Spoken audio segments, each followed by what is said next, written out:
নমস্কার বন্ধুরা, আমি রাহুল আপনাদের স্বাগতম জানাই ট্রেডটক্সে। তো চলুন দেখে নিই আগামীকাল কিভাবে আমরা নিফটি ফিফটি আর ব্যাঙ্ক নিফটিকে ট্রেড করব। সাথে আজকে ছিল মঙ্গলবার, মানে সেন্সেক্সের এক্সপায়ারি ছিল। তো এক্সপায়ারির জন্য আমরা কি কি প্ল্যান তৈরি করেছিলাম, কোথায় কোথায় ট্রেড নেওয়ার কথা বলেছিলাম, কোথায় সাপোর্ট বলেছিলাম, কোথায় রেজিস্ট্যান্স বলেছিলাম, সব কিছু একদম ডিটেলসে বুঝবো।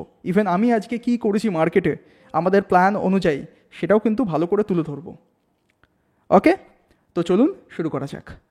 আচ্ছা, ফার্স্টেই বলে দিই, কালকের ভিডিওটা একটু মন দিয়ে দেখুন। ওখানে আমরা নিফটি ফিফটি, ব্যাঙ্ক নিফটি আর সেন্সেক্স তিনটে জায়গায় কিন্তু একটা সাপোর্ট লাইন আইডেন্টিফাই করেছিলাম, বা সাপোর্ট একটা জোন আমরা টেনে রেখেছিলাম। আমরা বলেছিলাম এই সাপোর্টটাকে যদি ভেঙে দেয় তাহলে আমরা কিন্তু পুট কেনার দিকে বসবো। যদি সাপোর্টটা ভাঙে তাহলে কিন্তু এই গ্যাপ যে আছে সেই গ্যাপটা ফিল হওয়ার চান্স অনেক হাই। দেখুন গ্যাপটা কিন্তু ফিল করে দিয়েছে, এটা প্রথম পয়েন্ট। তো দ্বিতীয় পয়েন্ট কি, আমরা বলেছিলাম যে সাপোর্টটা ভাঙার পর যদি ছোটোখাটো কোনো বিয়ারিশ প্রাইস অ্যাকশন খুঁজে পাই, ইভেন ছোটোখাটো যদি কোনো স্টপ লস খুঁজে পাই, তাহলে ইজিলি আমরা কিন্তু ট্রেডটা নিতে পারবো।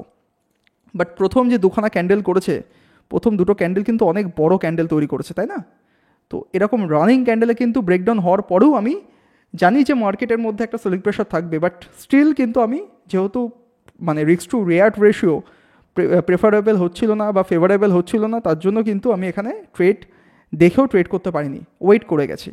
যদি প্রাইস একটা পুলব্যাক দেয়, পুলব্যাক মিন্স যদি এই সাপোর্টটা ছিল, সাপোর্টটা ভেঙেছে, যদি আবার এই সাপোর্টের কাছাকাছি গিয়ে কোনো রেজিস্ট্যান্স পাই, দেন গিয়ে কিন্তু আবার একটা প্ল্যান করা যেতে পারে।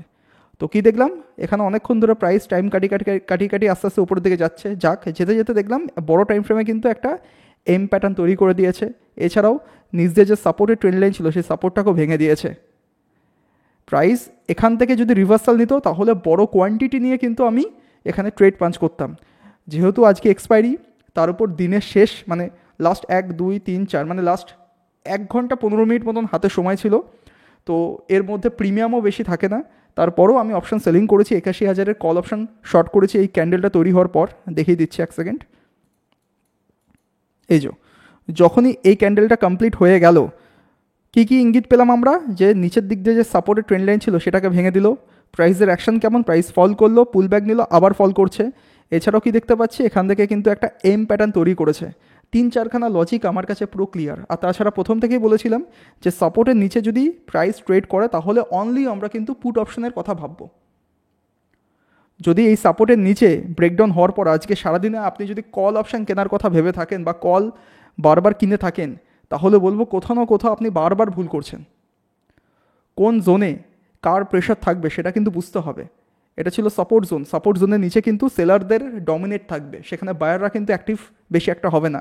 বায়াররা কখন থাকবে, যখন এই সাপোর্টটা ভেঙে দেওয়ার পরেও যদি বায়াররা এই লেভেলের উপরে মার্কেটকে নিয়ে আসতে পারে, তখন গিয়ে কিন্তু একটা ভালো শর্ট কভারিং মুভ আমরা দেখতে পাবো।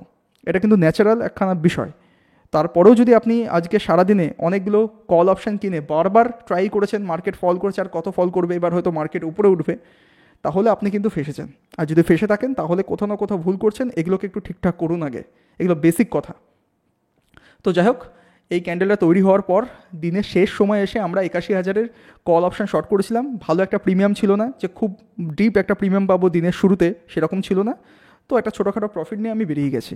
যে খুব বড় প্রফিট বা বড় কোয়ান্টিটি নিয়ে এখানে আমি ট্রেড করব সেটাও কিন্তু করতে পারিনি, যেহেতু দিনের শেষ হয়ে গেছে। তাই যদি এই ব্রেকডাউনটা এইসব লেভেল থেকে পেতাম তাহলে কোয়ান্টিটি আমরা বাড়াতে পারতাম। তো এই হচ্ছে আজকের ট্রেড। আর আজকে আমি অনলি এই একখানা ট্রেডই নিয়েছি, সেটা হচ্ছে সেন্সেক্সে। নিফটি ফিফটি, ব্যাঙ্ক নিফটিতে কোনো ট্রেড করে নিই, ওখানেও তাই বড় বড় দুটো ক্যান্ডেলে কিন্তু 80% মুভমেন্ট হয়ে গেছে। তারপর কিন্তু মার্কেট কাইন্ড অফ সাইডওয়েজ ছিল। আশা করি বোঝাতে পারলাম আজকের ট্রেড লজিক কী ছিল। তো এই লজিকগুলোকে আপনিও আপনার জায়গায় চেক করে দেখবেন যে খাটছে কি খাটছে না, লজিকগুলো ঠিকঠাক চলছে কি চলছে না। ঠিক আছে, এবার চলুন দেখে নিই যে আগামীকাল মার্কেট কেমন যাবে, আগামীকাল আমরা কোন কোন লেভেলে মাথায় রেখে ট্রেড করব। তো সবার প্রথমে আমরা ডেলি টাইম ফ্রেম থেকে অবজারভেশন করব। তো ডেলিতে আমরা দেখতে পাচ্ছি, আমরা আগেও বলেছিলাম এই মধ্যখানে গ্যাপ আছে, গ্যাপটা ফিল হওয়ার চান্স আছে। তো দেখুন আজকে কিন্তু সেই গ্যাপটা ফিল করার চান্স করেছে, বা ফিল অলমোস্ট করে দিয়েছে। এরপর কি দেখুন, এক সেকেন্ড, সমস্ত কিছু ড্রয়িং ডিলিট করছি। তো নো ডাউট আজকে লো কিন্তু প্রাইসের কাছে একটা ভালো সাপোর্ট, কারণ আজকে লোয়ের কাছাকাছি কিন্তু গ্যাপের লো পয়েন্ট ছিল। তো এই জোনটা কিন্তু প্রাইসকে সাপোর্ট দেবে ভালোভাবে। তো আগামীকাল যদি দেখি প্রাইস এগেন ফ্ল্যাট ওপেন হওয়ার পর আজকে লোকে ব্রেকডাউন করছে, তাহলে কিন্তু আবারও কিন্তু প্রাইসের কাছে একটা সেলিং প্রেশার থাকতে পারে। সেক্ষেত্রে আবারও আমরা পুট অপশান বাইং করতে পারি। কিন্তু ইমিডিয়েট আমি কল অপশানের কথা একদমই ভাবছি না। যদি কালকে মার্কেট দেখা যায় একটা বড় বুলিশ ক্যান্ডেল তৈরি করলো, সে করতেই পারে, কিন্তু তবু আমি কল অপশান কিনতে যাব না। কারণ মার্কেটের মধ্যে যে সেলিং প্রেশার দেখাচ্ছে তার সাথেই আমি তাল মিলিয়ে ট্রেড নেওয়ার চেষ্টা করব। তার এগেনস্টে গিয়ে মার্কেট উপরে যাচ্ছে বলে কল কিনবো সেরকম না। আগে মার্কেট আমাকে ভালোভাবে ক্লিয়ার কাট রাস্তা দেখাক যে মার্কেট উপরে যাচ্ছে, ভালো সাপোর্ট পেয়েছে, ভালো একটা বেস ফরমেশন তৈরি করেছে, সাপোর্টের কাছাকাছি রেজিস্ট্যান্সকে ব্রেকআউট করছে, তারপর গিয়ে কল কেনার কথা ভাববেন। আদারওয়াইজ যেখানে সেখানে র্যান্ডমভাবে কিন্তু কল কেনা যায় না। ঠিক আছে, এবার যদি আমরা 15 মিনিট টাইম ফ্রেমের উপরে যাই, তো দেখুন 15 মিনিটে কিন্তু সেরকম কোনো যে কালকে ট্রেডিং মুভমেন্ট বা ভালো ট্রেড পাবো সেরকম আমি ফিল করতে পারছি না। তারপরেও যেটা বললাম, যদি আগামীকাল দেখি ফ্ল্যাট ওপেন হওয়ার পর একটু থেমে আজকে লোকে ব্রেকডাউন করছে, ভালো একটা প্রাইস অ্যাকশন দেখিয়ে, তাহলে পুট অপশন কিনবো। আদারওয়াইজ আর আমি কিন্তু ট্রেড করার ইন্টারেস্টেড নই। কারণ ট্রেড করার জন্য ভালো চার্ট দরকার, ভালো প্রাইস অ্যাকশন দরকার, সেটা আপাতত আমি খুঁজে পাচ্ছি না। আমার কাছে একটু ঘিঞ্জি বলে মনে হচ্ছে। তো যখন আমি ক্লিয়ার নেই তখন আমি ফালতু ট্রেড করতেও যাব না।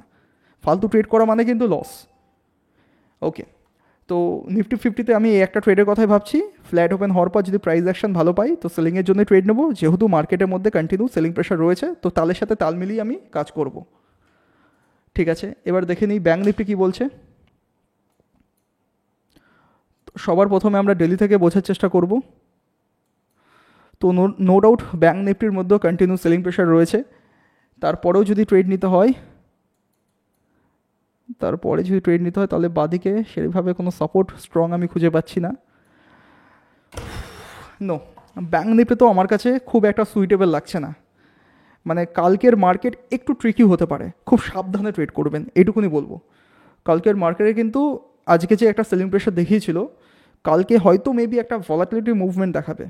যারা আজকে মার্কেটে হয়তো পুট অপশন কিনেননি, বারবার কল কিনে কিনে লস করে বসে আছেন, তারা হয়তো ভাবছেন যে সাপোর্ট ভেঙে দিয়েছে মার্কেট, কাল থেকে কিন্তু ভালো ফল দেখাতে পারে। সেইভাবে অনেকে আছে পুট অপশন ক্যারি ফরওয়ার্ড করেছেন, করতেই পারেন। এবার সেই বিষয়ে আমি কোনো কমেন্ট করছি না, কারণ মার্কেট গ্যাপ আপ হবে না গ্যাপ ডাউন হবে সেটা পুরোপুরি ডিপেন্ড করছে মার্কেটের কাছে, আমার কথা না। তো তবুও আমি এটুকুনি বলবো, কালকের দিনটাকে পারলে অ্যাভয়েড করে দিন। আমি কোনো কিছু নিফটি 50 ব্যাঙ্ক নিফটিতে বেশি কথা বলছি না। আমি দু জায়গাতেই প্ল্যান রাখছি 99% টাইম যে কালকে আমি কোনো ট্রেড করতে যাব না ইন্ট্রাডেতে, কারণ মার্কেটের স্ট্রাকচার আমার পছন্দ হচ্ছে না। নিফটিতে কিছুক্ষণ আগে যে প্ল্যানটা তৈরি করলাম সে একটা প্ল্যানের জন্য আমি একটু চেষ্টা করতে পারি, আদারওয়াইজ আর কোনো কিছু কোনোভাবে ট্রেড করতে যাব না, একদম ক্লিয়ার। এবার যদি আপনার ভালো লাগে আপনিও সেটা ফলো করতে পারেন, যদি আপনার কোনো প্ল্যান থাকে সেটা কমেন্ট করে জানাবেন। তো এই হচ্ছে বিষয়। যদি ভিডিওটা ভালো লেগে থাকে তাহলে প্লিজ ভিডিওটাকে লাইক শেয়ার কমেন্ট করে দিন। আর আমাদের চ্যানেলে নতুন হয়ে থাকলে চ্যানেলটাকে সাবস্ক্রাইব করতে ভুলবেন না। দেখা হচ্ছে কালকে। Good bye.